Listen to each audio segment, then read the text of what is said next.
Okay, so we're going to be talking about our anchor tags and our anchor experiences and what have we been doing and if we had any challenges. Um, for me, what I do to well, I have young children, but I still use a combination of an anchor text and the anchor experiences. So once I'm doing a circle time and I have my anchor tags, likely I'm going to bring in some real concrete props to go along with the book to bring alive the vocabulary words that we are pulling out of our anchor text. And I also use the anchor experiences that go along with the text, different activities that support the book. I try to use the vocabulary words while I'm doing the activities. Um, One of the challenges that I face with it is sometimes not always remembering how to pronounce the vocabulary in the child's home language. Sometimes I forget and I just like, oh, I have to ask for some support.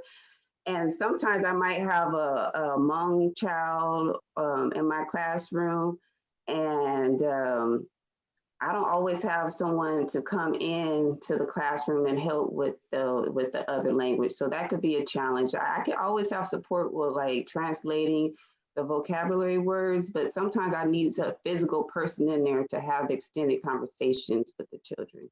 So what about you, Ramona? Well, for me, it's like you. I do the book, and sometimes I don't. Since I have a smaller kids, I they get interesting only on 3 or 4 pages, and I read it. Then I we play a song, and we do the word, the anchor tech word, and I use it when we for a walk outside. And then for the babies, I use more that social, like words and the anchor tech.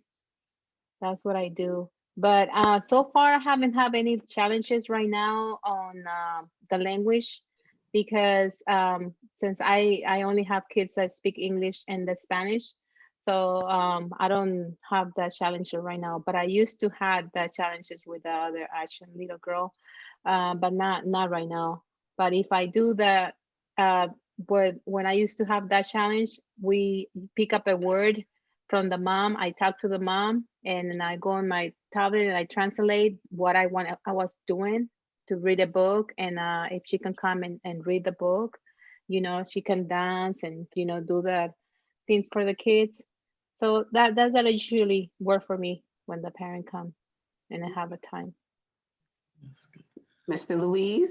So what I've tried is so I select the words prior to, how we have studies. I don't know about Ramona, but we have studies every month or every 2 months, something like that. So I pre-select the vocabulary based on the study that we're doing and books too.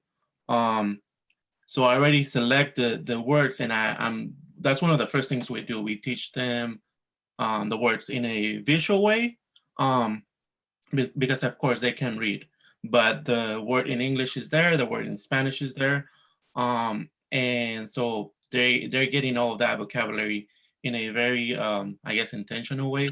But once we get to the book, a lot of times the words that we choose are there, or not even.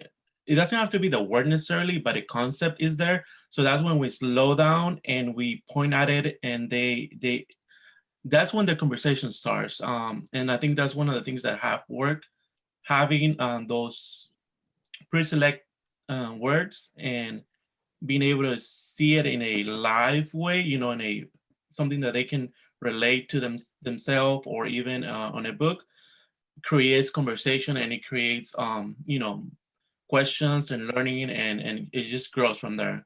So I feel like that's one thing that really has worked with anchor text and selecting vocabulary from the books. Um, and then one challenge I would say, so one of the strategies they teach us is to read the book in the native language like a week before. And I think one of the challenge was that at the beginning, the student didn't really was not really interested because he was mainly focused to that student. So I felt like he was like, he felt alone kind of in a way. So, and then the interest is, I thought, why side as it? Why you just talking to me in Spanish, you know? But after a while, I think he got comfortable, and then not only he got comfortable, but I feel like when you actually use words that maybe he knows at home, there's the opportunity to have conversations that otherwise maybe when you're reading it in English, we don't have that opportunity. So it's a challenge, and it was a challenge, but with that, there's you know other positive things that came with it. Oh, okay. So you know what? Just a brief, just 1 minute. I was going to tell you that sometimes it happens to me that I have the intentional message, there's the song, I have the word, everything that I pick up from the book, and sometimes the kids are not interesting. So I listen. Sometimes I go, okay, well, I put the book away. Okay, what we're going to talk about? Sometimes they just let us. There's days that it happens to me that they just put it away and just let me know what they're interested in, and that's where we come along. And for a day it happens, so we just listen to the interesting too. Sometimes it does work. Yeah, that's true, especially the younger the children are. I feel like the anchor text is just a way to keep us intentional, because maybe they're not into the book that we have or the activity we plan, but since it's our intention to teach what the subject of the book, we can like talk about it through the daily routines. We're doing something that's related to it, or maybe talk about it during a meal time. So yeah, that's Yeah. what the good thing about the anchor text, to keep us intentional throughout the whole day. Yes, you're right about that. Keep us in track. Yeah. Have you guys Yeah. have challenges, I should say, finding books or translating them, or just either in their native language? Yeah, that's been a challenge too.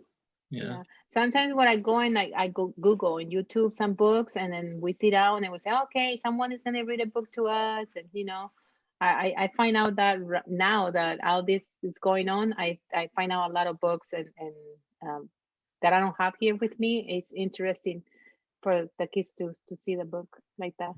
That's true. Technology, yeah.